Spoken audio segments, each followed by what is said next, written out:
ನಮಸ್ಕಾರ ಕರ್ನಾಟಕ. ಎಲ್ಲ ಮಲ್ಕೊಂಡು ಊಟ ಮಾಡಿ ಮಲ್ಕೊಂಡಿದ್ದೀರಾ ಅನ್ಸುತ್ತೆ. ಓಕೆ, ಇಲ್ಲಿ ನಮಗೆ ಧರ್ಮಸ್ಥಳದಿಂದ ಒಂದಷ್ಟು ಸೌಜನ್ಯ ಹೋರಾಟದ ಒಂದಷ್ಟು ಗೆಸ್ಟ್ಗಳು ಬಂದಿದ್ದಾರೆ. ಬೆಂಗಳೂರು ಬಂದಂತೆ, ಹಾಗಾಗಿ ನಮ್ಮ ಜೊತೆ ಮಾತಾಡಬೇಕು ಅಂತೇಳಿ ಇಲ್ಲಿ ಬಂದಿದ್ದಾರೆ. ಅವ್ರನ್ನ ಮಾತಾಡ್ಸೋಕ್ಕೆ ಮುಂಚೆ ಯಾರಂತ ಗೆಸ್ಟ್ ಮಾಡಿ, ಯಾರು ಬಂದಿರ್ಬೋದು? ಧರ್ಮಸ್ಥಳದಿಂದ ನಮ್ಮ ಮನೆಗೆ ಒಂದಷ್ಟು ಜನ ಗೆಸ್ಟ್ ಬಂದಿದ್ದಾರೆ. ಅಷ್ಟು ಜನ ಅಲ್ಲ, ಒಂದು ಕೆಲವರು ಬೆಳವಣಿಗೆ ಅಷ್ಟು ಜನಗಳು ನಮ್ಮ ಮನೆಗೆ ಬಂದಿದ್ದಾರೆ. ಓಕೆ, ಬನ್ನಿ ಅವ್ರ ಹತ್ರ ಒಂಚೂರು ಮಾತಾಡ್ಸೋಣ. ಬೆಂಗಳೂರು ಯಾಕೆ ಬಂದರು, ಹೇಗೆ ಬಂದರು, ನಮ್ಮ ಮನೆಗೆ ಬಂದಿದ್ದಾರೆ, ಒಂಚೂರು ಮಾತಾಡ್ಸೋಣ. Just going back to. ನಮಸ್ಕಾರ ಸರ್, ನಿಮ್ಮ ಹೆಸರು? ಜಯಂತ್ ಸರ್, ನಿಮ್ಮ ಹೆಸರು? ದಿನೇಶ್ ಗಾಣಿಗ. ಓಕೆ, ದಿನೇಶ್ ಗಾಣಿಗ. ನೋಡಿ, ಇಲ್ಲಿ ಪಾಪ ನಮ್ಮನ್ನ ಭೇಟಿ ಮಾಡ್ಲಿಕ್ಕೆ ಇವರು ಸಾರಿ, ನಿಮ್ಮ ಹೆಸರು ಜಯಂತ್ ಬಂದಿದ್ದಾರೆ. ಜಯಂತ್, ಏನು ಇಷ್ಟೊತ್ತಲ್ಲಿ ಬೆಂಗಳೂರಿಗೆ ಬಂದೆ ಸರ್. ಅವಾಗ ಹೋರಾಟನೆಲ್ಲ ಮಾತಾಡ್ಸ್ಬೇಕಲ್ಲ, ನಾವು ಹಂಗೆ ಬಂದು ಹೋಗುದು ಸರಿ ಇಲ್ವಲ್ಲ. ಏನೆಲ್ಲ ಆಗ್ತಾ ಬೆಳವಣಿಗೆ, ನಮ್ಮ ಕಡೆ ಏನಾಗ್ತಾ ಇದೆ, ತಮ್ಮ ಕಡೆ ಏನಾದ್ರು ಬೆಳವಣಿಗೆ ಆಗ್ತಾ ಇದೆ, ಒಂದು ಅಂಡರ್ಸ್ಟ್ಯಾಂಡಿಂಗ್ ಬರ್ಬೇಕು ನಾವು. ಏನ್ ಸರ್ಕಾರ SIT ರಚನೆ ಮಾಡಿ ಅಲ್ಲಿ ಆಗಿರೋ ನ್ಯಾಯ ಕೊಡಿಸುತ್ತಾ, ಅಥವಾ ಅನ್ಯಾಯ ಮಾಡಿದವ್ರಿಗೆ ಏನಾದ್ರು ಪ್ರೊಟೆಕ್ಷನ್ ಕೊಡೋಕ್ಕೋಸ್ಕರ ಇದನ್ನೆಲ್ಲ ಮಾಡ್ತಾ ಇದೆಯಾ? ಅಲ್ಲಿ ಸರ್ಕಾರದ SIT ಅಂತೂ ಸರಿಯಾಗಿ ಕೆಲಸ ಮಾಡ್ತಾ ಇಲ್ಲ. SIT ಮಾಡ್ತಾ ಇರೋ ಕೆಲಸ ನೋಡಿದ್ರೆ ಅತಿ ಶೀಘ್ರದಲ್ಲಿ ಈ ಪ್ರಕರಣವನ್ನು ಹಳ್ಳ ಹಿಡಿಸಿ ಮುಗಿಸುವಂತ ಯೋಚನೆ ಮಾಡ್ತಾ ಇದೆ. ಯಾಕಂದ್ರೆ ನಮ್ಮ ಸರ್ಕಾರದ ಒಂದು ಅವಿಭಾಜ್ಯ ಅಂಗವಾಗಿ ದೊಡ್ಡ ತನಿಖಾ ಸಂಸ್ಥೆ SIT ಒಂದು ಬುರುಡೆ ಹುಡುಕ್ಲಿಕ್ಕೆ ಎಷ್ಟೆಲ್ಲ ಕಷ್ಟಪಟ್ಟಿದೆ. ಹಾಗಾದ್ರೆ ಅಲ್ಲಿ ಬುರುಡೆ ಅಂತ ಹೇಳ್ಬಾರ್ದು, ಅದು ಮಾನವನ ಹ್ಯೂಮನ್ ರಿಮೇನ್ ಅಂತ ಹೇಳ್ಬೇಕು. ಮಾಧ್ಯಮಗಳು ಅವ್ರಿಗೆ ಗೊತ್ತಿಲ್ಲ ನಿಜವಾಗ್ಲು. ಯಾರೋ ಸತ್ತಿರೋ ಒಂದು ಪಳವಳಿಕೆನ ಬುಡೆ ಅಂತಾರೆ. ಅದನ್ನ ನಾವು ನಿಜವಾಗ್ಲೂ ರೆಸ್ಪೆಕ್ಟ್ ಇಂದ ಕಾಣಬೇಕು. ಮಾಧ್ಯಮದವ್ರು ಬುಡೆ ಅಂತ ನಾವು ಹೇಳೋದು ಬೇಡ. ಅಲ್ಲಿ ಪ್ರಾಣವನ್ನು ಕಳ್ಕೊಂಡಂತ ಅವರ ಶರೀರದ ಉಳಿದ ಅಂಗಗಳನ್ನ ಏನ್ ಸಿಗ್ತಾ ಇದೆ, ನಾವು ನಿಜವಾಗ್ಲೂ ಅದಕ್ಕೆ ಗೌರವ ಕೊಟ್ಟೆ ಮಾತಾಡ್ಬೇಕು. ಮತ್ತೆ ಜಯಂತ್, ಏನ್ ಸಮಾಚಾರ? ಅಲ್ಲ, ನಾನು ಹೇಳ್ತಾ ಇರ್ತೇನೆ ಎಲ್ಲರಿಗೂ, ಯಾವ್ದು ಬುರುಡೆ ಅಂತ ಹೇಳಕ್ಕೆ ತಮಾಷೆ ಮಾಡಬೇಡಿ ಅಂತ ಹೇಳ್ತಾ ಇರ್ತೇನೆ. ಅದು ಯಾರ್ದಂತ ಹೇಳಿಕೆ ಆಗಲ್ಲ, ನಮ್ಮ ಕುಟುಂಬದ ಇನ್ನೊಬ್ಬರ ಕುಟುಂಬದ ಏನಂತ ಹೇಳಿಕೆ ಆಗಲ್ಲ. ಯಾವುದೇ ಕಾರಣಕ್ಕೂ ಅದನ್ನ ತಮಾಷೆ ಮಾಡಬೇಡಿ. ಯಾರೆಲ್ಲ ಬುರುಡೆ ಗ್ಯಾಂಗ್ ಅಂತ ಹೇಳಿ ನಮ್ಮ ತಮಾಷೆ ಮಾಡಿದ್ದಾರೆ, ಅವ್ರ 100% ಒಂದು ವಿಷಯ ಹೇಳ್ತೀನಿ, ಅಣ್ಣಪ್ಪ ಸ್ವಾಮಿ, ಮಂಜುನಾಥ ಸ್ವಾಮಿ ಆ ಬುರುಡೆ ಅಂತ ಹೇಳಿದಾರೆ, ಶಿಕ್ಷೆ ಕೊಟ್ಟೇ ಕೊಡ್ತಾರೆ. ಅದ್ರಲ್ಲಿ ಯಾರು ಮಾತೇ ಇಲ್ಲ. ನಮ್ಮನ್ನ ತ್ಯಾಜ್ಯ ಮಾಡ್ತಾ ಇದ್ದಾರೆ ಒಂದು ಕಡೆಯಿಂದ. ಸತ್ಯಪರ ಹೋರಾಟ ಮಾಡ್ತಾ ಇದೀವಿ ನಾವು. SIT ಅವರು ನಿಮ್ಮನ್ನ ಕರ್ಕೊಂಡು ಹೋಗಿದ್ರು. ಹೌದು, ಎನ್ಕ್ವೈರಿ ಮಾಡ್ಬೇಕಾದ್ರೆ ಮಂಜುನಾಥ್ ಗೌಡನ ನನಗೆ ಮಂಜುನಾಥ ಗೌಡ್ರು ಇದ್ರು, ಮತ್ತೆ ಸೈಮನ್ ಸರ್ ಇದ್ರು. ಸಾರ್ ಅಂತ ಹೇಳ್ಬಿಡಿ, ಸೈಮನ್ ಅಂತ ಹೇಳಿ. ಇನ್ಸ್ಪೆಕ್ಟರ್ ಸೈಮನ್ ಮತ್ತೆ ಮಂಜು ಗೌಡ. ಕೇಳ ಸರ್, ಸಾರ್ ಇಲ್ಲ, ಸಾರು ಅನ್ನ ಇಟ್ಟು ಎಲ್ಲ ಏನ್ಬಾರ್ದು. ಮಾತಾಡಿ, ಪರವಾಗಿಲ್ಲ. ಅಲ್ಲ, ಗೌರವ ಕೊಟ್ರೆ ಕೆಲಸನೇ ಮಾಡ್ತಾರಲ್ಲ ಗುರು. ಜಯಂತ್, ಕೆಲಸ ಮಾಡಿದ್ರೆ ಗೌರವ ಕೊಡು. SIT ಅವರು ಬರೀ ಕಂಪ್ಲೇಂಟ್ ಕೊಟ್ಟರೆ ತಗೊಂಡು ಹೋಗೋದು, ಕಂಪ್ಲೇಂಟ್ ಅವ್ರ ಪರವಾಗಿ ಹೈಕೋರ್ಟ್ ಅಲ್ಲಿ ಸುಳ್ಳು ಹೇಳೋದು, ಇದನ್ನ ಮಾಡ್ತಾವ್ರೆ ಹೊರತು ಇಲ್ಲಿಂದ ನೀವು ಕೊಟ್ಟಿರೋ ಒಂದು ಪಳವಳಿಕೆಯಿಂದ ಮುಂದಕ್ಕೆ ಈಗ ಕೊನೆ ಪಕ್ಷ ನಮ್ಗೆ ಈ ಬಂಗ್ಲೆಗುಡ್ಡ ಇದೆಯಲ್ಲ, ಈ ಬಂಗ್ಲೆಗುಡ್ಡನ ಮೊದಲಿಂದ ಭೀಮಾ ತೋರಿಸ್ಲಿಲ್ವಾ? ಹೇಳಿದ್ದಾನೆ ಬಂಗ್ಲಾಗುಡ್ಡೆ ವಿಷಯನೂ ಭೀಮಾ ಹೇಳಿದ್ದಾನೆ, ಮಾಧ್ಯಮದ ಮುಖಾಂತರ ಕೂಡ ಹೇಳಿದ್ದಾನೆ. ಅದೆಲ್ಲವೂ ಗಮನಕ್ಕಿದ್ರು ಕೂಡ SIT ಅವರು ಆ ಸ್ಥಳವನ್ನು ಇವತ್ತಿಗೂ ತನಿಖೆ ಮಾಡಲಿಲ್ಲ. ಅಲ್ಲ, ನಿಮ್ ಪ್ರಕಾರ ಭೀಮಾ ಬಂಗ್ಲೆಗುಡ್ಡನ ತೋರಿಸಿದ್ದ, ಇವರು SIT ಅವರು ಅದನ್ನ ತನಿಖೆ ಮಾಡಕ್ಕೆ ರೆಡಿ ಇಲ್ಲ ಅಂತ ನೀವ್ ಹೇಳ್ತಾ ಇದ್ರ? ನಿಜನಾ ಇದು? ಖಂಡಿತ ನಿಜ. ನಿಜನಾ? SIT ಅವರು ಕರೆಕ್ಟ್ ತನಿಖೆ ಮಾಡಿದ್ರೆ ಅಲ್ಲ ಪ್ರಸಾದ್ ಅಂತಲ್ಲ, ನಾನು ಒಂದು ಸ್ಪೆಸಿಫಿಕ್ ಆಗಿ ಹೇಳ್ತಾ ಇದೀನಿ. ಭೀಮಾ ಬಂಗ್ಲೆಗುಡ್ಡದಲ್ಲಿ ಈ ತರ ತೇಲಾಡುತ್ತಿರುವ ಪಳವಳಿಕೆಗಳಿದೆ ಅಂತ ಹೇಳಿದ್ನ. ಬಂಗ್ಲೆಗುಡ್ಡೆಯಲ್ಲಿ ನಾನು 100 ಹೆಣಗಳನ್ನು ಹುಗ್ದಾಕಿದ್ದೇನೆ ಅಂತ ಅವ ಹೇಳಿದ್ದಾನೆ. ಆ ಸ್ಟೇಟ್ಮೆಂಟ್ ಅನ್ನು ಪತ್ರಿಕೆಯಲ್ಲೂ ಕೂಡ ಕೊಟ್ಟಿದ್ದಾನೆ. SIT ಅವರು ಯಾಕೆ ಬಂಗ್ಲೆಗುಡ್ಡನ ಅವಾಯ್ಡ್ ಮಾಡಿದ್ರು? SIT ಅವರು ಈ ತನಿಖೆಯನ್ನು ಹಾಳು ಮಾಡ್ಲಿಕ್ಕೆ ಇನ್ನು ಅಲ್ಲಿ ಹೋಗ್ತಾ ಇಲ್ಲ. ಆದ್ರೆ ಹಿಂದೆ ಯಾರು ವಿಠಲ್ ಗೌಡ್ರು ಒಂದು ಎಲ್ಲಿನ ಒಂದು ಶವದ ತಲೆ, ವಿಠಲ್ ಗೌಡ್ರಿಗೆ ಆಮೇಲೆ ಬರೋಣ. ಭೀಮಾ ಬಂಗ್ಲೆಗುಡ್ಡದಲ್ಲಿ ತೇಲಾಡುತ್ತಿರುವ ಪಳವಳಿಕೆಗಳಿದೆ ಅಂತ SIT ಹೇಳಿದ್ನ. ಮತ್ತೆ ಮ್ಯಾಜಿಸ್ಟ್ರೇಟ್ ಮುಂದೆ ಸ್ವಾಚ್ಛಾಳಿಕೆ ಬಂದಿದೆ, ಅದು ಗೊತ್ತಿಲ್ಲ ನಿಮ್ಗೆ, ಅದು ಗೊತ್ತಿಲ್ಲ. ಬಟ್ SIT ಗೊತ್ತಿತ್ತು. SIT ತನಿಖೆ ಶುರು ಮಾಡಿದಾಗ ಈ ಒಂದು ಬುರುಡೆಗಳನ್ನ ಓಪನ್ ಮಾಡಿದೆ, ಈ ಪಳವಳಿಕೆಗಳನ್ನ ಓಪನ್ ಮಾಡಬೇಕು ಅಂತ ಆಪರೇಷನ್ಸ್ ಮಾಡಿದಾಗ ಬಂಗ್ಲೆಗುಡ್ಡನ ಪರ್ಪಸ್ಫುಲಿ ಅವಾಯ್ಡ್ ಮಾಡಿದ್ದಾರೆ. ಬಂಗ್ಲೆಗುಡ್ಡೆಗೆ ಹೋಗ್ಲಿಲ್ಲ. ಆದ್ರೆ ಬಂಗ್ಲೆಗುಡ್ಡೆಲ್ಲ ಒಂದು ಹೆಣ ಸಿಕ್ಕಿದೆಯಲ್ಲ, ಬಂಗ್ಲೆಗುಡ್ಡೆಯಲ್ಲಿ ಸಿಕ್ಕಿರೋದಲ್ಲ ಲಾಸ್ಟ್ ದಿನ 16ನೇ ಬಿಟ್ಟು ಬಂಗ್ಲೆಗುಡ್ಡೆಯಲ್ಲೇ ಸಿಕ್ಕಿದ್ದು. ಬೇರೆ ಕಡೆ ತೋರ್ಸಕ್ ಹೋದ್ರೆ ಬಿಡ್ಲಿಲ್ಲ, ಅಲ್ಲಿ ವಾಪಸ್ ಕರ್ಕೊಂಡು ಬಂದ್ರು. ಯಾರು ಬಿಡ್ಲಿಲ್ಲ? ಅಲ್ಲ, ಈ ಆಪರೇಷನ್ಸ್ ನೀವ್ ಹೇಳ್ತಾ ಇರೋದು ಮೋಹಂತಿ ಅವರ ಅಥವಾ ಬಿಡಿ, ಅವ್ರು ಬಂದಿಲ್ಲ. ಸೈಮನ್, ಮಂಜುನಾಥ್ ಗೌಡ ಇವರೇನೇನಾ? ಅವರೆಲ್ಲರೂ ಇದ್ದಾರೆ. ಇವ್ರು ಯಾರು ತೋರ್ಸಕ್ ಬಿಟ್ಟಿಲ್ಲ, ಅಲ್ಲಿ ಹುಡ್ಕ್ಲೇ ಇಲ್ಲ. ಇವರಿಗೆ ಸತ್ಯ ಬೇಡ ಇತ್ತು. ಸತ್ಯ ಬೇಕಿದ್ರೆ ಖಂಡಿತವಾಗಿ ಹುಡ್ತಾ ಇದ್ರು. ಅವ್ರು ಹೇಳೋ ಎಲ್ಲ ಸ್ಥಳದಲ್ಲೂ ಹುಡ್ತಾ ಇದ್ರು. ಸತ್ಯ ಬೇಕಿಲ್ಲ ಇತ್ತು. ಯಾಕಂದ್ರೆ ಇವತ್ತು ನಡೀತಿರೋ ಬೆಳವಣಿಗೆ ನೋಡಿದ್ರೆ ಕರೆಕ್ಟ್ ಗೊತ್ತಾಗುತ್ತೆ ಅವರಿಗೆ. ಅಲ್ಲಿ ಹುಗ್ದಾಕಿರುವಂತ ಹೆಣಗಳನ್ನು ಮೇಲ್ ತೆಗೆಯುವಂತ ಯಾವುದೇ ಒಂದು ಉದ್ದೇಶ ಅವರಿಗೆ ಇಲ್ಲ ಅನ್ನೋದು ಕರೆಕ್ಟ್ ಗೊತ್ತಾಗುತ್ತೆ. ಅವರಿಗೆ ಈ ಪ್ರಕರಣವನ್ನು ಹಳ್ಳ ಹಿಡಿಸಬೇಕಿತ್ತು, ಅದನ್ನ ಹಿಡಿಸಿದ್ದಾರೆ. ಅಲ್ಲ, ಹಳ್ಳ ಹಿಡಿಸೋದು ಅವರು ಹುಟ್ಟು ಬರ್ಬೇಕು, ಬೇರೆ ವಿಚಾರ. ಅದೇನು ನಿಜ ಹೇಳ್ತಾ ಇರೋದು? ನಿಮ್ ಸ್ನೇಹಿತರು ಹೆಂಗೂ ತನಿಖೆ ಆಗ್ತಾ ಇದೆ, ತನಿಖೆ ಆಗ್ಲಿ. ಯಾಕೆ ಸೈಮನ್ ಕಂಡ್ರೆ ಭಯನೋ, ಮಂಜುನಾಥ್ ಗೌಡ ಭಯನೋ? ಯಾರ ಭಯನೇ ಇಲ್ಲ. ನಾವು ಅಲ್ಲಿ ಹೇಳಿದ್ವಿ, ಕಾನೂನು ಅರಿವಿಲ್ಲ, ತಪ್ಪು ಮಾಡಿದ್ರೆ ಶಿಕ್ಷೆ ತಗೊಳ್ತೀವಿ. ಅಲ್ಲ ಸಣ್ಣ ಹೋರಾಟ ಅಲ್ಲ ಇದು. ಹಾ. ಇವಾಗ ಏನಂದ್ರೆ ಎಲ್ಲರೂ ಕೇಳ್ತಾ ಇದ್ರು, ಸಾಕ್ಷಿ ಕೇಳ್ತಾ ಇದ್ರು, ಹಾ. ಅದಕ್ಕೆ ನಾವು ಭೀಮಾ 7 ತಂದು ಕೊಟ್ಟಿದ್ದಾರೆ. ಅಲ್ಲ ನಿಮ್ಮನ್ನ ಕೆಲ ಮಾಧ್ಯಮಗಳು ಬುಡೆ ಗ್ಯಾಂಗ್ ಅಂತರು, ನನಗೆ ಗೊತ್ತಿಲ್ಲ, ನನಗೆ ಹೇಳಿದ್ರೆ ಗೊತ್ತಿಲ್ಲ, ನಿಮ್ಮನ್ನಂತೂ ಬುಡೆ ಗ್ಯಾಂಗ್ ಅಂತಂದ್ರು. ಈಗ ರಾಶಿ ಬುಡೆಗಳನ್ನ ತೋರಿಸಿದ್ರ, ಆ ಮಾಧ್ಯಮಗಳಿಗೆ ಏನ್ ಹೇಳಕ್ ಇಷ್ಟಪಡ್ತೀರಾ? ಅವರಿಗೆ ಬುಡೆ ಗ್ಯಾಂಗ್ ಆಗಿರೋದು ನಾವಲ್ಲ ಅಲ್ವಾ? ಹೌದು, ನಾವು ಸತ್ಯಪರವಾಗಿ ಇದ್ದೀವಲ್ಲ ಸರ್, ಅವತ್ತು ಇವತ್ತು ಸತ್ಯಪರವಾಗಿ ಇದ್ದೀವಿ, ಸತ್ಯ ದಾರಿ ಬಿಟ್ಟು ಹೋಗ್ತಾ ಇಲ್ಲ. ಎಲ್ಲರೂ ಇಷ್ಟೊಂದು ದೊಡ್ಡ ಪ್ರಭಾವಿ ವ್ಯಕ್ತಿ ಇಲ್ಲ, ಇಷ್ಟು ದೊಡ್ಡ ಸಮುದ್ರಕ್ಕೆ ಇಳ್ಲಿಕ್ಕೆ ಆಗಲ್ಲ ಸರ್, ಅದು ಯಾವುದೇ ಕಾರಣಕ್ಕೂ ಆಗಲ್ಲ. ಅದು ಈಗ ಕೆಲವೊಂದು ಮಾಧ್ಯಮದ ಮುಖವಾಡ ಕಳಿಸಿದೆ, ಸದ್ಯದಲ್ಲೇ ಬಟ್ಟೆನೂ ಕಳಿಸಿ ಹೋಗುತ್ತೆ. ಸದ್ಯದಲ್ಲಿ ಇದೆಲ್ಲ ತನಿಖೆ ಆಗ್ಲಿ, ಆವಾಗ ಇರೋ ಬಟ್ಟೆನೂ ಕಳಿಸಿ ಹೋಗುತ್ತೆ. ಈಗ ಮುಖವಾಡ ಮಾತ್ರ ಕಳಿಸಿದೆ. ನಿನ್ನೆ ಹೈಕೋರ್ಟ್ ಅಲ್ಲಿ ಅದೇ ತುಕಾರಾಮ್ ಗೌಡ ಮತ್ತೆ ಪುರುಷೋತ್ತಮ್ ಗೌಡ ಅವರಿಬ್ರು ನಾನು ಭೀಮಾ ನೋಡಿದೆ ಅಂತ ಸಾಕ್ಷಿ ಹೇಳ್ತೀವಿ ಅಂತ ಹೇಳಿ SIT ದೂರು ಕೊಟ್ರೆ, SIT ಅವರು ಅದನ್ನ ಪರಿಷ್ಕರಣೆ ಮಾಡಿಲ್ಲ, ಅದಕ್ಕೆ ಮಾಜರ್ ಮಾಡಿಲ್ಲ, ಅಲ್ಲಿ ಹೋಗಿ ರಿಕವರಿ ಮಾಡಿ ಏನು ಮಾಡಿಲ್ಲ. ಏನು ಮಾಡಿದೆ ಅದೇ ಪುರಂದರ ಗೌಡರು ಮತ್ತೆ ತುಕಾರಾಮ್ ತುಕಾರಾಮ್ ಅವರು ಅಲ್ಲಿ ನಾವು ನೋಡಿದ್ದೇವೆ, ಅಲ್ಲಿ ನಾವು ತೋರಿಸ್ತೇವೆ ಅಂತ ಹೇಳಿದ್ರು. ಯಾಕೆ SIT ಅವರು ಯಾಕೆ ಅದನ್ನ ಮಾಡಿಲ್ಲ? ಅದು ಮಾಡ್ಲಿಲ್ಲ ಅಂದ್ರೆ ನಮ್ಗೆ ಅನುಮಾನ ಈಗ ಅಲ್ಲ ನಿಮ್ಗೇನಾದ್ರು ಅನ್ಸುತ್ತಾ SIT ಇನ್ಫ್ಲೂಯೆನ್ಸ್ ಆಗಿದೆ, ಮಾಡಬೇಡ ಅಂತ ಇನ್ಫ್ಲೂಯೆನ್ಸ್ ಆಗಿದೆ ಅಂತ ಅನ್ಸ್ತಾ ಇದೆ? ಈಗ ಅನ್ಸ್ತಾ ಇದೆ ಹಣ ಗಿಡ ಏನಾದ್ರು ಕೊಟ್ಟಿರೋದು ಅನ್ಸ್ತಾ ಇದೆಯಾ? ಒಂದು ಡೌಟ್ ಸುಮ್ನೆ ಯಾಕೆ ಕೊಲೆಗಾರನ ಬಚಾವ್ ಮಾಡ್ತಾರ ಅವರು? ಅಲ್ಲ ಈಗ ಇಷ್ಟೆಲ್ಲ ಆಗುವಾಗ ಅವ್ರಿಗೆ ತನಿಖೆ ಸತ್ಯ ರೀತಿಯಲ್ಲಿ ತನಿಖೆ ಮಾಡ್ಬೇಕಲ್ಲ. ಯಾಕೆ ಸ್ಥಳವನ್ನು ನೋಡಿದ್ರೆ ಅದು ಪಂಚಾಯತ್ ಸ್ಥಳ ಅಂತ ಹೇಗೆ ಮಾಜರ್ ಮಾಡಿ ಕೊಡ್ತಾರೆ? ಯಾಕೆ ಕೊಡ್ತಾರೆ? ಯಾಕೆ ಸಾಧ್ಯ ಇದೆ? ಅವ್ರು ಇನ್ನು ಸ್ಥಳನೇ ತೋರಿಸಲಿಲ್ಲ ಯಾವ ಸ್ಥಳ ಅಂತ. ಯಾಕೆ ಇವರು ಅದು ಸ್ಥಳ, ಅದು ಪಂಚಾಯತ್ ಇದು, ಅಲ್ಲಿ ನಿಮ್ಗೆ ಸಂಬಂಧ ಇಲ್ಲ ಅಂತೇಳಿ ರಿಜೆಕ್ಟ್ ಮಾಡಿ ಕೊಡ್ತಾರೆ. ಪಂಚಾಯತಿನಲ್ಲಿ ಒಬ್ಬರೇ ಬರ್ದಿರೋ ರೆಕಾರ್ಡ್ ಅಂತ ಎಲ್ಲ ಹೇಳ್ತಾ ಇದಾರೆ. ಜಯಂತ್, ನಿಜನಾ? ಅಲ್ಲ, ಒಬ್ಬರೇ ಪಂಚಾಯತಿ ರೆಕಾರ್ಡ್ಗಳನ್ನ ಎಲ್ಲ ನಾಶ ಮಾಡಿ ಹೊಸದಾಗಿ ಸೃಷ್ಟಿ ಮಾಡಿದ್ದಾರೆ ಅನ್ನೋದೊಂದಷ್ಟು ಆರೋಪಗಳು ಕೇಳಿ ಬರ್ತಾ ಇದೆ. ಪಾಸಿಬಿಲಿಟೀಸ್ ಇದೆಯಾ ಜಯಂತ್? ಅಲ್ಲ, ಯಾಕಂದ್ರೆ ನಿನ್ನೆ ಒಬ್ರು ಅದನ್ನ ಬಿಡಿಯಾಗಿ ತೋರಿಸ್ತಾ ಇದ್ರು. ಮಣ್ಣು ಮಾಡಿದವರು ಒಂದೇ ಸಿಗ್ನೇಚರ್, ವೋಚರ್ ಬರ್ದನು ಒಂದೇ ಸಿಗ್ನೇಚರ್, ಡೆತ್ ಸರ್ಟಿಫಿಕೇಟ್ ಒಂದೇ ಸಿಗ್ನೇಚರ್, 27 ವರ್ಷದ ಒಂದೇ ಸಿಗ್ನೇಚರ್. ಇದು ದೊಡ್ಡ ಫೋರ್ಜರಿ. ಕೆಲವೆಲ್ಲ ಆ ಕಡೆ ಈ ಕಡೆ ಇದೆ, ಫೋರ್ಜರಿ ಅಂತೂ ಆಗಿದೆ ಅನ್ನೋದು ಮೇಲ್ನೋಟ ಕಾಣ್ತದೆ, ಕ್ಲಿಯರ್ ಕಾಣ್ತದೆ. ಅಂದ್ರೆ ನಿಮ್ ಪ್ರಕಾರ ಫೋರ್ಜರಿ ಅಂತಂದ್ರೆ ಹಳೆ ರೆಕಾರ್ಡ್ಗಳನ್ನ ನಾಶ ಮಾಡಿ ಇವರೇ ಹೊಸದಾಗಿ ಸೃಷ್ಟಿ ಮಾಡಿರುವಂತ ಸಾಧ್ಯತೆ ಇದೆ. ಹೇಳಿಕ್ಕಿಲ್ಲ, ಪಾಸಿಬಿಲಿಟೀಸ್ ಪಾಸಿಬಿಲಿಟಿ ಇದೆ. ಯಾಕಂದ್ರೆ 279 ಹಣಗಳನ್ನು ನುಗ್ಗಿದ್ದಾರೆ, ಹೆಚ್ಚು ಕಡಿಮೆ ಅವರು 279ಕ್ಕೂ ಹೆಚ್ಚು ಹಣಗಳನ್ನು ನುಗ್ಗಿದ್ದಾರೆ. ಅದರಲ್ಲಂತೂ ಒಂದೊಂದಿದೆ, ಬೆಳಿಗ್ಗೆ ಸಿಕ್ಕಿದೆ ಮಧ್ಯಾಹ್ನ ದಫನ್ ಮಾಡ್ತಾರೆ. ಇಲ್ಲಿ ಒಂದು ವಿಶೇಷ ಅಂತ ಕೇಳಿದ್ರೆ, ಇಡೀ ದೇಶದ ಯಾವ ರಾಜ್ಯದ ಯಾವ ಗ್ರಾಮದಲ್ಲೂ ಕೂಡ ಪಂಚಾಯತ್ನವರು ಹಣ ಹುಟ್ಟಿದಂತ ಉದಾಹರಣೆಗಳನ್ನು ನಾನು ನೋಡ್ಲಿಲ್ಲ ಎಲ್ಲೂ ಕೂಡ. ನಗರ ಪಂಚಾಯತ್ ಅಲ್ಲಿ ಹುಗಿಯೋದು, ಬೆಳ್ತಂಗಡಿ ನಗರ ಪಂಚಾಯತ್ ಅವರು ಹಣಗಳನ್ನು ಹುಗಿಯೋದು, ದುಡ್ಡು ಕೊಡೋದು ಬೆಳ್ತಂಗಡಿ ಧರ್ಮಸ್ಥಳ ಗ್ರಾಮ ಪಂಚಾಯತ್. ಹಾಗಾದ್ರೆ ನಗರ ಪಂಚಾಯತ್ ಧರ್ಮಸ್ಥಳ ಗ್ರಾಮ ಪಂಚಾಯತ್ಗೆ ಏನ್ ಸಂಬಂಧ? ಈಗ ಜಯಂತ್ ಅವರೇ, ಈ ಇತಿಹಾಸ ತಗೊಂಡ್ರೆ 1984ರಲ್ಲಿ ಸೆಷನ್ ಅಲ್ಲಿ ಈ ಒಂದು ಧರ್ಮಸ್ಥಳದ ಹತ್ಯಾಕಾಂಡದ ವಿಚಾರ ಚರ್ಚೆ ಆಗಿದೆ ಅಂತ ಧನಂಜಯ ಅವರು ಆನ್ ರೆಕಾರ್ಡ್ ಹೇಳಿದ್ರು. ಅಂದ್ರೆ ಈಗ ನಮಗೆ ಐ ಥಿಂಕ್ ಭೀಮಾ ಬರಕ್ ಮುಂಚೆ ಹೇಳ್ತಾ ಇರೋದು, ಭೀಮನ ಜೊತೆಗೆ ಸಪೋರ್ಟಿಂಗ್ ಹೇಳ್ತಾ ಇರೋದು 1984ರಲ್ಲಿ ಅಸೆಂಬ್ಲಿನಲ್ಲಿ ವಿಚಾರ ಚರ್ಚೆ ಆಗಿದೆ. ಎರಡನೇದಾಗಿ ನಮ್ಮ 2016ರಲ್ಲಿ ಉಗ್ರಪ್ಪನವರ ಕಮಿಟಿನಲ್ಲಿ ಇದು ಒಂದು ವಿಶೇಷವಾದಂತಹ ಜಿಲ್ಲೆ, ಇದರಲ್ಲಿ ಯಾವ ಜಿಲ್ಲೆಯಲ್ಲಿ ನಡೆದಿರುವಂತಹ ಅನಾಹುತಗಳು, ಕೊಲೆಗಳು, ಅತ್ಯಾಚಾರಗಳು ನಡೆದಿದೆ, ಮಿಸ್ಸಿಂಗ್ ಆಗಿದೆ ಅಂತ ಉಗ್ರಪ್ಪನವರ ಕಮಿಟಿ ರಿಪೋರ್ಟ್ ಇದೆ. 2 ಸರ್ಕಾರಿ ದಾಖಲೆಗಳು ಧರ್ಮಸ್ಥಳದ ಕೊಲೆಗಳನ್ನ ಮಾತ್ರ ಅಲ್ಲ, 84ರಲ್ಲಿ ಇವರು ಮುಖ್ಯಮಂತ್ರಿ ಆಗಿರುವಾಗ ರಾಮಕೃಷ್ಣ ಹೆಗಡೆ ಮುಖ್ಯಮಂತ್ರಿ, ಅದರ ನಂತರ ಸೆಷನ್ ಅಲ್ಲಿ ಬಿಜೆಪಿ ಪಾರ್ಟಿಯವರೇ ಈ ಪದ್ಮಲತಾ ಪ್ರಕರಣದ ಬಗ್ಗೆ ಹಲವಾರು ಬಾರಿ ಹೋರಾಟ ಮಾಡಿದ್ದಾರೆ. ಬಿಜೆಪಿ ಅವರು ಕೂಡ ಹೋರಾಟ ಮಾಡಿದ್ದಾರೆ. ಅಲ್ಲ, ಪದ್ಮಾವತಿಗೆ ಯಾಕೆ ಹೋರಾಟ ಮಾಡಿದ್ರು ಅಂತಂದ್ರೆ ಅಧಿಕಾರ ಬೇಕಾಯ್ತು, ಹೋರಾಟ ಮಾಡಿದ್ರು. ಈಗ ಅಧಿಕಾರ ಸಿಕ್ಕಿದೆ ಮುಚ್ಚಾಕ್ತಾವ್ರೆ. ಪದ್ಮಲತಾ ಪ್ರಕರಣದಲ್ಲಿ ಹೋರಾಟ ಮಾಡ್ತಿರೋದು ಬಿಜೆಪಿ ಅವರು ಸೆಷನ್ ಅಲ್ಲಿ. ಈಗ ಬೇರೆ ಯಾರು ಹೋರಾಟ ಮಾಡಿದ್ರೆ ಅಲ್ಲಿ ಷಡ್ಯಂತ್ರ ಆಗ್ತದೆ. ಮಾಡಿದ್ರೆ ಷಡ್ಯಂತ್ರ ಇಲ್ಲ. ಈಗ ಅಶೋಕ್ ಹೇಳಿದ್ರು ಡಾಕ್ಟರ್ ವೀರೇಂದ್ರ ಹೆಗಡೆ ಅವರು ಫೋನೇ ಮಾಡಿಲ್ಲ ಅಂತ, ಬಟ್ ಡಾಕ್ಟರ್ ವೀರೇಂದ್ರ ಹೆಗಡೆ ಅವರು ವಿಡಿಯೋದಲ್ಲಿ ಒಪ್ಕೊಂಡಿದ್ದಾರೆ ನಾನೇ ಫೋನ್ ಮಾಡಿದೆ ಅಂತ. ಅಶೋಕ್ ಅಲ್ಲಿ ಸುಳ್ಳು ಹೇಳ್ತಾ ಇದ್ದಾನ, ವಿರೋಧ ಪಕ್ಷದ ನಾಯಕ ಮತ್ತೆ ಅವತ್ತಿನ ಗೃಹ ಮಂತ್ರಿ ಅಶೋಕ ಸುಳ್ಳು ಹೇಳ್ತಾ ಇದ್ದಾನೆ. ಅವ್ರು ಸತ್ಯ ಹೇಳಿದ್ದಾರೆ, ಇವರೇ ಸುಳ್ಳು ಹೇಳಿದಿರ್ಬೇಕು. ಹೌದಾ? ಹಾಗಾದ್ರೆ ಅವರವರ ತೀರ್ಮಾನ ಮಾಡ್ಕೊಳ್ಬೇಕು. ನಾನ್ ಸತ್ಯ ಹೇಳಿದ, ನೀವು ಸತ್ಯ ಹೇಳಿದ ಅನ್ನೋದು ಅವರವರ ತೀರ್ಮಾನ ಮಾಡ್ಬೇಕು. ಇಬ್ರು ಸೇರಿ ಷಡ್ಯಂತ್ರ ಮಾಡ್ತಾ ಇದ್ದಾರೆ ಇವಾಗ. ಡಾಕ್ಟರ್ ವೀರೇಂದ್ರ ಹೆಗಡೆ ಹೇಳ್ತಾರೆ ನಾನು ಹೋಮ್ ಮಿನಿಸ್ಟರ್ಗೆ ಫೋನ್ ಮಾಡಿದೆ ಅಂತ. ನಮ್ ಪ್ರಶ್ನೆ ಏನಪ್ಪಾ, ಸಂಬಂಧ ಇಲ್ಲ ಕೇಸ್ಗೆ, ಸೌಜನ್ಯ ಪ್ರಕರಣಕ್ಕೆ ವೀರೇಂದ್ರ ಹೆಗಡೆ ಯಾಕೆ ಫೋನ್ ಮಾಡ್ಬೇಕು ಅಂತ ಒಂದು ವಿಚಾರ. ಎರಡನೇದು, ಒಬ್ಬ ಹೋಮ್ ಮಿನಿಸ್ಟರ್ 15 ವರ್ಷಗಳ ನಂತರ 14 ವರ್ಷಗಳ ನಂತರ ಸೌಜನ್ಯ ಪ್ರಕರಣದಲ್ಲಿ ಸುಳ್ಳು ಹೇಳ್ತಾ ಇದ್ದಾನೆ ಆರೋಶಕ್ ಅಂತಂದ್ರೆ ಆ ಭಾಗದ ಜನರು ಏನಂತಾರೆ ಆರೋಶಕನ?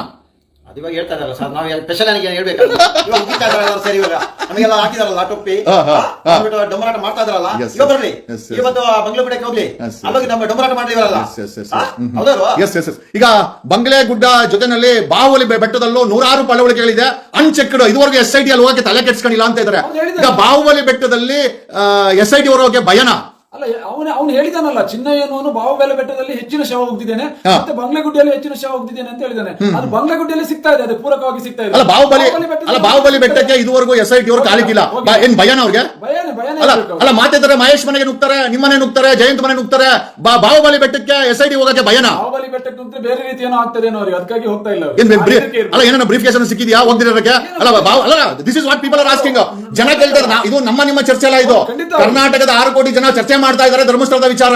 ಬಾಹುಬಲಿ ಬೆಟ್ಟದಲ್ಲಿ ಬಂಗ್ಲೆಗುಡ್ಡಕ್ಕಿಂತ ಹೆಚ್ಚಿನ ಹೆಣಗಳು, ಹೆಚ್ಚಿನ ಪಳವಳಿಕೆ ಇದೆ ಅನ್ನೋದು ಒಂದು ವಾಡಿಕೆ ಮತ್ತು ಮಾತುಗಳು ಅಲ್ಲಿರೋದು. ಇದುವರೆಗೂ SIT ಅವರು ಅಲ್ಲಿ ಹೋಗಿಲ್ಲ. ಯಾಕೆ ಅಂತ ಏನಾದ್ರು ನಿಮ್ಗೆ ಅನಿಸ್ತಾ ಇದೆ? ಅದೇ ಇವರಿಗೆ ಏನಾದ್ರು ಒಂದು ಒತ್ತಡ ಇರಬೇಕು, ಇನ್ನೇನು ಬೇರೆ ರೀತಿ ಏನಾದ್ರು ಅವ್ರಿಗೆ ಏನಾದ್ರು ಬಂದಿದೆ ಅಂತ ನಾವು ತಿಳ್ಕೊಳ್ಬೇಕಾಗುತ್ತೆ. ಅಲ್ಲ ಬ್ರೀಫ್ ಕೇಸ್ ಏನಾದ್ರು ಬಂದಿರ್ಬೋದಾ ಅಂತ. ಅಷ್ಟೇ ತಿಳ್ಕೊಳ್ಬೇಕಾಗುತ್ತೆ.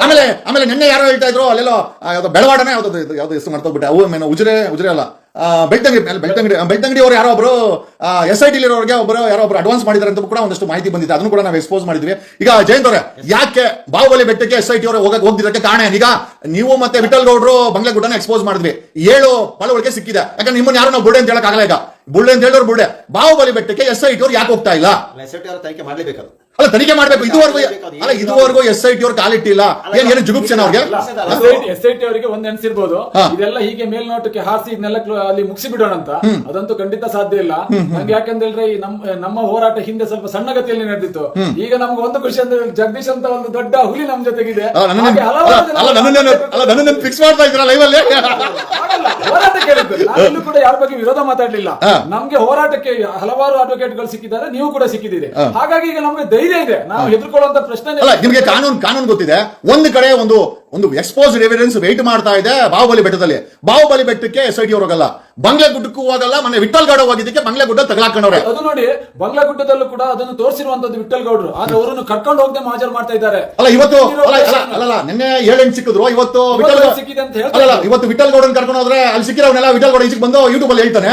ಹಂಗಾಗಿ ನಾವು ಅವಾಯ್ಡ್ ಮಾಡಿರ್ಬೋದು, ಯಾರು ಗೊತ್ತು? ಅಲ್ಲ ನನಗೆ ಅನ್ಸಿರೋದು. ಅಲ್ಲ, ಒಬ್ಬ ಬಂಗ್ಲೆಗುಡ್ಡದಲ್ಲಿ ಇದೆ ಅಂತ ಹೇಳಿದ್ದಾರು. ಚಿನ್ನಯ್ಯನ ಹೇಳಿಕೆ ಮೇಲೆ ಇವ್ರು ಹೋಗಿ ಹುಡುಕಿರುವಂತದ್ದು, ಇವ್ರು ಹೋಗಿರುವಂತದ್ದು. ಇವರು ಪೊಲೀಸ್ನವ್ರು ಕಟ್ಕೊಂಡು ಹೋದಾಗ ಇವ್ರ ಎದುರೇ ಪೊಲೀಸ್ನವರು ಅದನ್ನು ಹುಡುಕಿದ್ದಾರೆ.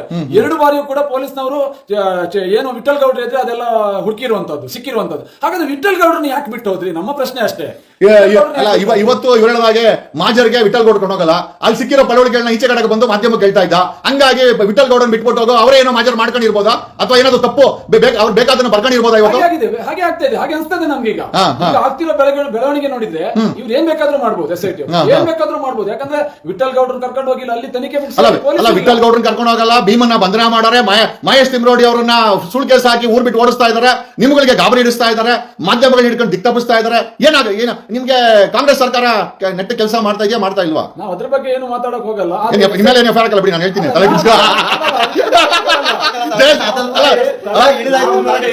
ನ್ಯಾಯಯುತವಾಗಿ ಹೋರಾಟ ಮಾಡ್ಲಿಕ್ಕೆ ನಾವು ಅದಕ್ಕೆ ಯಾವ್ದಕ್ಕೂ ಅಲ್ಲ ನಾನು ಕೇಳ್ತಾ ಇರೋದು, ಕಾಂಗ್ರೆಸ್ ಸರ್ಕಾರ ಕರೆಕ್ಟ್ ಕೆಲಸ ಮಾಡಿದ್ರೆ ಕೆಲಸ ಮಾಡ್ಲಿಕ್ಕೆ ಅಲ್ಲ ಸರ್. ಈಗ ಕಾಂಗ್ರೆಸ್ ಸರ್ಕಾರ ನೆಟ್ಟ ಕೆಲಸ ಮಾಡಿದ್ರೆ ನೀವ್ ಯಾಕೆ ಪಾಪ ಬೀದಿ ಅಲಿಬೇಕಾಗಿತ್ತು? ನನ್ನ ಪ್ರಶ್ನೆ ಅದೇನೆ. ಸರ್ಕಾರ ಕರೆಕ್ಟ್ ಕೆಲಸ ಮಾಡಿದ್ರೆ ನೋಡಿ, ಮುಖ್ಯಮಂತ್ರಿ ಅವರು ಹೇಳ್ತಾರೆ ತನಿಖೆ ಆಗ್ಬೇಕಂತಾರೆ. ತನಿಖೆ ಆಗ್ಬೇಕಾದ್ರೆ ಮುಂಚೆ DKಶಿ ಅವರು ಹೇಳ್ತಾರೆ ಷಡ್ಯಂತ್ರ ಅಂತಾರೆ. ಅಂದ್ರೆ ಅಲ್ಲ ನಾನು ಸ್ಪಷ್ಟವಾಗಿ ಹೇಳ್ತೀನಿ, DK ಶಿವಕುಮಾರ್ ಹೇಳಿದ್ದು ಖಾಲಿ ಡಬ್ಬ, ಇದು ಒಂದು ಖಾಲಿ ಡಬ್ಬ ಅಂತ ಹೇಳಿದ್ದು. ಅದೇ ತರ ಈಗ ಮಾಡಿ ಮುಗಿಸ್ತಾ ಇದ್ದಾರಲ್ಲ, ನಾವೀಗ ಅನುಮಾನ ಪಡ್ಲೇಬೇಕಲ್ಲ. DKಶಿ ಅವರು ಏನ್ ಹೇಳಿದಾರೋ ಈಗ ಅದೇ SIT ಅವರು ಮಾಡ್ತಾ ಇದ್ದಾರೆ. DKಶಿ ಅವರು ಡೈರೆಕ್ಷನ್ SIT ಗೆ ಡೈರೆಕ್ಟರ್ ಆಗಿರೋರು DK ಶಿವಕುಮಾರ್ ಅಂತ ನೀವು ಹೇಳ್ತಾ ಇದ್ದೀರಾ? ಸರಿ ಇದೆ, ನಡೆಸ್ತಾ ಇಲ್ಲ, ಇನ್ನೇನ್ ಹೇಳ್ಬೇಕು ನಾವು? ಷಡ್ಯಂತ್ರ ಅಂತ ಹೇಳ್ತಾರಲ್ಲ ಸರ್, ಇವತ್ತು ವಿಡಿಯೋ ರಿಲೀಸ್ ಆಗಿದೆ ತಾನೆ. ಇವಾಗ ಡೈಲಿ 5-10 ನಿಮಿಷದ ವಿಡಿಯೋ ರಿಲೀಸ್ ಆಗ್ತಾ ಇರುತ್ತೆ. ಏನೋ ಭೀಮ ಬಂದು ಮಹೇಶನ ಮನೆಯಲ್ಲಿ ಕೂತು ಏನ್ ಮಾತು ಎಲ್ಲವನ್ನೂ ಅದ್ರಲ್ಲಿ ಯಾರೋ ನಾನೇ ಕತ್ತಿಸ್ಕ ಹಾಕಿದ್ದೀನಿ ಅಂತ ಅದೇನೋ ಬಂತು ಅಂತ ಹೇಳಿದ್ರು. ಭೀಮದ ಎಲ್ಲ ಬರ್ತದೆ ಸರ್. ಇವಾಗ ಏನಿ ಮಹೇಶನ್ ಇವಾಗ ಓಡಿಸ್ತಾ ಇದಾರಲ್ಲ, ಅವ್ರನ್ನ ಜೈಲಿ ಹಾಕಿ ಪ್ಲಾನ್ ಮಾಡ್ತಾ ಇದಾರಲ್ಲ, ನೋಡೋಣ ಯಾರು ಜೈಲಿಗೆ ಹೋಗುದಂತ. ಅದಕ್ಕೆ ಅಂಜುವರೇನಲ್ಲ. ಸಂವೇರ್ ಮಹೇಶ್ ತಿಮ್ರೋಡಿ ಅವರು ಈ ಒಂದು ಹೋರಾಟಕ್ಕೆ ಶಕ್ತಿಯನ್ನು ತುಂಬಿ ದಿಕ್ಕನ್ನ ತೋರಿಸ್ತಾ ಇದ್ದಾರೆ. ಈಗ ಮಹೇಶ್ ತಿಮ್ರೋಡಿ ಅವ್ರನ್ನ ಜೈಲಿಗೆ ಹಾಕ್ಬಿಟ್ರೆ ಈ ಒಂದು ಕೇಸನ್ನ ಮುಚ್ಚಕ್ಕೆ ಈಸಿ ಆಗುತ್ತೆ ಅಂತ ಏನಾದ್ರು ಮಾಡ್ತಾ ಇದ್ರ? ಜೈಲಿಗೆ ಹಾಕಿದ್ರೆ ಈ ರಾಜ್ಯದಲ್ಲಿ ಏನಾಗ್ಬೇಕು ಅದು ಆಗುತ್ತೆ. ನೋಡ ಮಾಡ್ಲಿ, ಅವರು ಇದ್ರೆ ಮಾಡ್ಲಿ. ನಾವೀಗ SITಗೂ ಸವಾಲ್ ಆಗ್ತೇವೆ. ಸತ್ಯ ನ್ಯಾಯ ನೀತಿ ಬಿಟ್ಟು ನೀವು ಎಲ್ಲಾದ್ರೂ ಮಹೇಶ್ ಅಣ್ಣನ ತಂಟೆಗೆ ಹೋದ್ರೆ ಇದನ್ನೆಲ್ಲವನ್ನು ಬಿಟ್ಟು ಅದಕ್ಕೆ ಉತ್ತರ ಹೇಗೆ ಕೊಡ್ಬೇಕು ಕೊಡ್ತೇವೆ. ಮಹೇಶ್ ತಿಮ್ರೋಡಿ ಅವರನ್ನ ಅರೆಸ್ಟ್ ಮಾಡಿ ಜೈಲಿಗೆ ಹಾಕುವಂತ ಅರ್ಜೆನ್ಸಿ ಬಾಹುಬಲಿ ಬೆಟ್ಟಕ್ಕೆ ಹೋಗಕ್ಕೆ ಯಾಕಿಲ್ಲ SIT ಅವ್ರಿಗೆ? ಅದಕ್ಕೆ ಈಗ ಪ್ರಕರಣದ ಮುಗಿಸಿ ಕೊಟ್ಟಿರುವಾಗ ಅಲ್ಲಿಗೆ ಯಾಕೆ ಹೋಗ್ತಾರೆ ಅವರು? ಮೊದಲೇ ಹೇಳ್ತಿದ್ದಾರಲ್ಲ ಷಡ್ಯಂತ್ರ ಅಂತ ಹೇಳಿ ಉಪಮುಖ್ಯಮಂತ್ರಿ ಹೇಳ್ತಿದ್ದಾರಲ್ಲ, ಅಲ್ಲಿ ಏನಿಲ್ಲ ಖಾಲಿ ಡಬ್ಬ ಅಂತ. ಇವ್ರು ಖಾಲಿ ಮಾಡಿ ತೋರಿಸ್ತಾ ಇದ್ದಾರೆ. ಅಲ್ಲ ನನ್ಗನ್ಸಿದ್ದು ಬಿಜೆಪಿ ಅವ್ರ ಜೊತೆ ಸೇರ್ಕೊಂಡು DK ಶಿವಕುಮಾರ್ ಡೈರೆಕ್ಟರ್ ಆಗಿರ್ಬೋದು SIT ಗೆ. ಹಿಂಗೆ ಮಾಡ್ರಿ ಎಲ್ಲ 3 ಪಾರ್ಟಿ ಸೇರ್ಕೊಂಡಿದ್ದಾರೆ. ಅಲ್ಲ ಬಟ್ ಅಧಿಕಾರ DK ಶಿವಕುಮಾರ್ ಅಲ್ವಾ? ಅಲ್ಲ ಕೊನೆಯದಾಗಿ ಜಯಂತ್ ಅವರೇ, ಮುಂದಿನ ಹೋರಾಟ ಯಾವ ರೀತಿ ಇರ್ತದೆ? ಅದು ಇವಾಗ ಎಲ್ಲರೂ ಕೂತ್ಕೊಂಡು ತೀರ್ಮಾನ ಮಾಡಿ ಕರ್ನಾಟಕದ ಜನತೆಗೆ ಏನ್ ಹೇಳಕ್ ಇಷ್ಟಪಡ್ತೀರಿ? ಯಾಕಂದ್ರೆ ಅವ್ರ ಮನೆ ಮಕ್ಕಳ ತರನೇ ಈ ಒಂದು ಪ್ರಕರಣವನ್ನು ನೋಡ್ತಾ ಇದ್ರೆ ಏನ್ ಕೇಳ್ತೀರಾ? ಇಷ್ಟು ದಿನ ಬುರುಡೆ ಗ್ಯಾಂಗ್ ಅಂತ ಒಂದು ಹೆಸರಿತ್ತು, ಇನ್ನೊಂದು ಕಡೆಯಿಂದ ಷಡ್ಯಂತ್ರ ಇತ್ತು. ಇವಾಗ ಜನತೆ ಗೊತ್ತಾಗಿದೆ ಯಾರು ಷಡ್ಯಂತ್ರ ಮಾಡ್ತಾ ಇರೋದು, ಯಾರ ಮೇಲೆ ಷಡ್ಯಂತ್ರ ಮಾಡ್ತಾ ಇರೋದು ಇವಾಗ ಗೊತ್ತಾಗಿದೆ. ಜನರು ಇನ್ನೂ ಎಚ್ಚೆತ್ತುಕೊಳ್ಬೇಕು. ಇನ್ನು ಇವಾಗ ಆದಷ್ಟು ಬೇಗ ಒಂದು ಕರೆ ಕೊಡ್ತೀವಿ ಹೋರಾಟಕ್ಕೆ, ಪ್ರತಿಯೊಬ್ಬರು ಕೈ ಜೋಡಿಸಬೇಕು.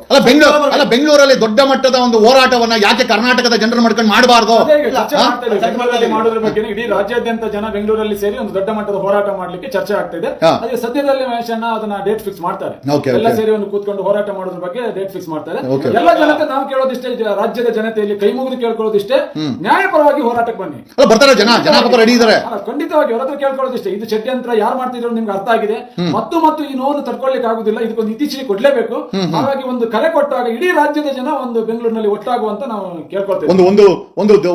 ಒಂದು ಎಚ್ಚರಿಕೆ ಗಂಟೆಯನ್ನ ಸರ್ಕಾರಕ್ಕೆ SIT ಗೆ ಕೊಡಬೇಕಂತ ಅವಶ್ಯಕತೆ ಇದೆ ಅಂತ ನಮ್ಗೆ ಅನಿಸ್ತಾ ಇದೆ. ಖಂಡಿತ ಇದೆ, ಮಾಡಲೇಬೇಕು. ಸದ್ಯದಲ್ಲೇ ಆ ಕೆಲಸ ಆಗ್ಲೇಬೇಕು. ಒಂದು ದೊಡ್ಡ ಮಟ್ಟದಲ್ಲಿ ಹೋರಾಟ ಬೇಕಾಗಿದೆ ಅನ್ಸುತ್ತಾ ಜಯಂತ್? ಅದಕ್ಕೆ ಇವಾಗ ಮಹೇಶಣ್ಣ, ಗಿರೀಶಣ್ಣ ನಾವೆಲ್ಲ ಕೂತು ಮಾತಾಡ್ತಾ ಇದೀವಿ. ನಾವು ಎಲ್ಲರೂ ಸೇರಿ ಕರ್ನಾಟಕ ರಾಜ್ಯದ ಜನತೆ ಸೇರ್ಬೇಕಿನ್. ಇವಾಗ ಒಬ್ಬೊಬ್ಬರೇ ಮಾತಾಡೋದಲ್ಲ, ಎಲ್ಲರೂ ಸೇರಿ ದೊಡ್ಡ ಒಂದು ಹೋರಾಟಕ್ಕೆ ಕರೆ ಕೊಡುವ ಎಲ್ಲ ಒಂದು ಪ್ಲಾನ್ ಬಂತು ಮಾಡ್ತಾ ಇದ್ದೀವಿ. ನೋಡಿ ಸ್ನೇಹಿತರೆ, ಮಹೇಶ್ ತಿಮ್ರೋಡಿ ಅವರನ್ನ ಅರೆಸ್ಟ್ ಮಾಡುವಂತ ಅರ್ಜೆನ್ಸಿ ಬೆಳ್ತಂಗಡಿ ಪೊಲೀಸ್ ಅವ್ರಿಗಿದೆ, ಇವ್ರಿಗಿದೆ, ಅವ್ರಿಗೆ ಧರ್ಮಸ್ಥಳ ಪೊಲೀಸರು. ಅದೇ ಬಂಗ್ಲೆಗುಡ್ಡನ ಸೀಸ್ ಮಾಡ್ರು ಅಂತಂದ್ರೆ ಆ ಕಡೆ ಕಾಲಿಕ್ಕಲ್ಲ. ಏನಕ್ಕೆ ಅಂತಂದ್ರೆ ಡೈರೆಕ್ಟ್ ಹೇಳಿಲ್ಲಂತೆ. Mostly D K Shivakumar director ಕೊಡ್ತಾ ಇರ್ಬೋದು, ಯಾಕಂದ್ರೆ ಡೆಪ್ಯೂಟಿ CM ಅಲ್ವಾ.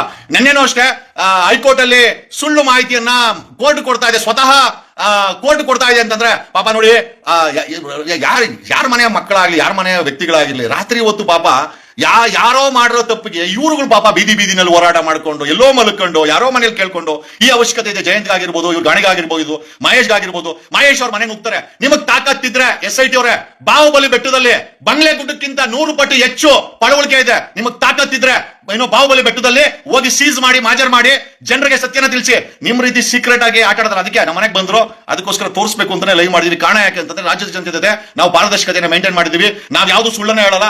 ರಾಜ್ಯದ ಜನತೆ ಗೊತ್ತಾಗಬೇಕು, ಸರ್ಕಾರಕ್ಕೂ ಗೊತ್ತಾಗಬೇಕು, SIT ಗೂ ಗೊತ್ತಾಗಬೇಕು. ಧರ್ಮಸ್ಥಳದಿಂದ ಹುಡ್ಕೊಂಡ್ ಬಂದವ್ರೆ ಏನ್ ಬೇಕಾಗಿದೆ ಇವ್ರಿಗೆ. ಆಗಿರೋ ಅನ್ಯಾಯಕ್ಕೆ ಬೀದಿ ಏನೋ ಜಿಲ್ಲೆ ಸುತ್ತಿ ನ್ಯಾಯ ಕೇಳುವಂತ ಪರಿಸ್ಥಿತಿ ಅವ್ರು ಬಂದಿದೆ. ಡೆಫಿನೆಟ್ಲಿ ನಾವೆಲ್ಲ ಜೊತೆ ಇರ್ತೀವಿ ಅಂತ ನಾನು ಅವ್ರಿಗೆ ಹೇಳಿದ್ದೀನಿ. ಜಯಂತ್ ಅವ್ರಿಗೆ, ಗಾಣಿಗೆ ಅವ್ರಿಗೆ ಇಬ್ಬರಿಗೂ ಹೇಳಿದ್ದೀನಿ. ಡೆಫಿನೆಟ್ಲಿ ಸತ್ಯ ಹೊರಗಡೆ ಬರಲೇಬೇಕು. ಪರವಾಗಿಲ್ಲ, ಸರ್ಕಾರ ಯಾರ ಜೊತೆ ಬೇಕಾದ್ರೆ ನಿಂತ್ಕೊಳ್ಳಿ. ಒಂದಂತೂ ನಿಜ, ಸತ್ಯಕ್ಕೆ ಲೇಟ್ ಆದ್ರೂ ಪರವಾಗಿಲ್ಲ, ಜಯಂತ್ ಹಾಗೆ ಆಗುತ್ತೆ ಅಂತ ಹೇಳ್ತಾ ನಾನು ಮತ್ತೆ ಜಯಂತ್ ಮತ್ತೆ ಗಾಣಿಗೆ ಅವ್ರ ಜೊತೆನಲ್ಲಿ ಈಗ ಒಂದು ಸ್ವಲ್ಪ ಕಾಫಿ ಕೊಡ್ಕೊಳ್ತೀನಿ. ಅವ್ರು ಬಂದಾಗ ನೀರು ಕೊಳ್ಳಿಲ್ಲ ನನಗೆ, ಹಂಗೆ ಕುತ್ಕೊಂಡು ಲೈವ್ ಮಾಡ್ತಾ ಇದ್ದೀನಿ. Thanks a lot, love you all. It's a pain. ಇದೊಂದು ನೋವಿನ ಕತೆ ರೀ. ಪಾಪ ಅವರು ಕಣ್ಣಲ್ಲಿ ನೀರು ಹಾಕೊಂಡ್ರು ಕೂಡ ಮಳೆ ಬಂದ್ಬಿಡ್ತದೆ. ಏನಕ್ಕೆ ಅಂತಂದ್ರೆ ಕಣ್ಣೀರ್ ಕಾಣಿಸ್ಬಾರ್ದು. ಆ ಮಟ್ಟಕ್ಕೆ ಸೌಜನ್ಯ ಅವ್ರ ಮನೆ ಆಗಿರ್ಬೋದು, ಇವರೆಲ್ಲ ವಿಸಿಲ್ ಬ್ಲೋವರ್ಸ್. ಈ ಕೇಸ್ ಹೊರಗಡೆ ಬರ್ಲಿಕ್ಕೆ ಕಾರಣಕರ್ತರು ಇವ್ರುಗಳ ಮೇಲೆ ಕೇಸು, ಇವ್ರುಗಳಿಗೆ ಧಮಕಿ. ಇವ್ರು ಹೇಳ್ತಾ ಇಲ್ಲ ಅಷ್ಟೇ, ಅಲ್ಲಿ ಮಂಜುನಾಥ್ ಗೌಡ, ಸೈಮನ್ ಜನ್ ಬೆದರಿಸಿ SIT ಅವ್ರೆ ಹಿಂಗ್ ಮಾಡ್ತೀನಿ, ಹಿಂಗುಂಬಿಡ್ತೀನಿ. ಇವ್ರೇನು SIT ರಚನೆ ಮಾಡಿರೋದು ನ್ಯಾಯ ಕೊಡಕ ಇಲ್ಲ, ಇವ್ರನ್ನ ಎದುರ್ಸಕ ನಂಗಂತೂ ಅರ್ಥ ಆಗ್ತಾ ಇಲ್ಲ ಅಂತ ಹೇಳುತ್ತಾ, ಒಂದಂತೂ ನಿಜ, ಮುಂದಿನ ಬಾರಿ ಮೂರು ಪಕ್ಷಗಳು ಮುಗ್ಗಾರೆ ಮಲ್ಕೊಳ್ತೇವೆ. ನೀವು ನಿಮ್ಗೆ ಜನರ ಶಾಪ, ಈ ಧರ್ಮಸ್ಥಳದಲ್ಲಿ ಸತ್ತಿರೋರ್ ಶಾಪ, ಇಂಥವ್ರ ಶಾಪ, ನಮ್ಮ ಶಾಪ, ಇದು ನೋಡ್ತಾ ಇರೋಂಥ ಶಾಪ ನಿಮ್ಗೆ ತಟ್ಟುತ್ತೆ. ನೀವು ನಾಶವಾಗಿ ಹೋಗ್ತೀರಾ ಅಂತ ಹೇಳ್ತಾ ಈ ವಿಡಿಯೋನ ಮುಗಿಸ್ತಾ ಇದ್ದೀನಿ. Thanks a lot, love you all.